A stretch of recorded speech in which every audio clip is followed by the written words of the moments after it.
Hello, so Battlefield 3.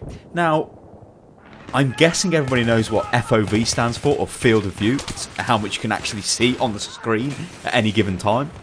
It's generally governed by the game. You know, they tend to allow you to go to a certain field of view. A lot of the time, field of view, it's designed for like the primary platform of a game. So if a console game is ported to PC, it tends to have a really bad field of view, which means when you're sitting really close to your monitor, you can feel kind of seasick, or like if you ever get travel sickness in the car, that type of thing.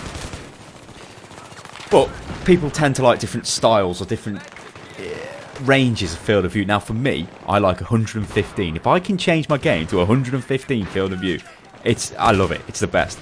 Now you might notice something's a bit different with this Battlefield 3 to the usual Battlefield 3 footage. Now, this isn't a show of skill or anything like that. I've just loaded up into a game because I wanted to test the field of view settings out. If you full screen this, so stream it in 1080p and full screen it, you'll notice a difference. And I'll show it off a bit better at the end of the clip when I get out onto the terrace a bit. And also this is a little bit laggy because I wasn't loading to YouTube at the time. I kind of forgot. So you might see lag spikes. That's me. That's my fault.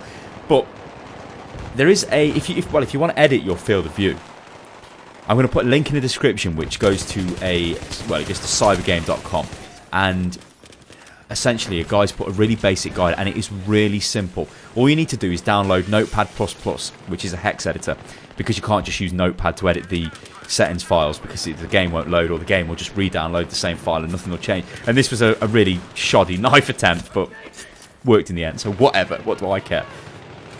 So yeah, click the link and then you can increase your field of view and you can put it to whatever you want. But please bear in mind, if you do increase the field of view, it will impact your performance because you're kind of rendering more.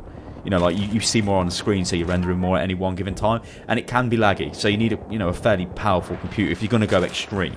I've seen cases of some people that like 150 field of view. It's like, Jesus, man, that's ridiculous. Because what tends to happen is, at least this is what I find anyway, as you increase the field of view, you get like it feels like things are really far away when they're not. You know, the game, 10 meters in the game all of a sudden feels like 50 meters, and it doesn't really work. I mean, you could argue that, okay, you can kind of see that a little bit on this clip compared to the standard, 90 field of view Battlefield, which I used to play. I mean, I can definitely immediately straight away tell the difference. But to me, I can see a lot more going on. I've got more peripheral vision, which means I can see more to the sides. So, I'm much more reactive. I know what's going on. I can react a bit faster. Okay, maybe not in this clip, but on the whole, I will. And as I said, like, I'm lagging now. This is my problem. This is not the server of the game. This is me uploading to YouTube and not giving myself enough bandwidth to play the game, which is not really too clever. But it's such a massive improvement. I think I'm about to run down onto the balcony now, and I'll show you off the. Well, I'll show off the. Yes. Get shot at. Yeah, this is it. So you can kind of tell from this, like a nice wide open view. You can see how much more I can see because I've increased my field of view. Now, I mean, if anybody is serious with playing Battlefield 3 and they've got a fairly decent computer, you should probably increase your field of view. As far as I'm aware, it's nothing dodgy. It's not going to incur the wrath of EA and you're going to get banned or anything like that, because all you're doing is rendering a bit more on the screen. So yeah, there you go, people. Make sure you subscribe, and I'll catch you next time. Toodaloo.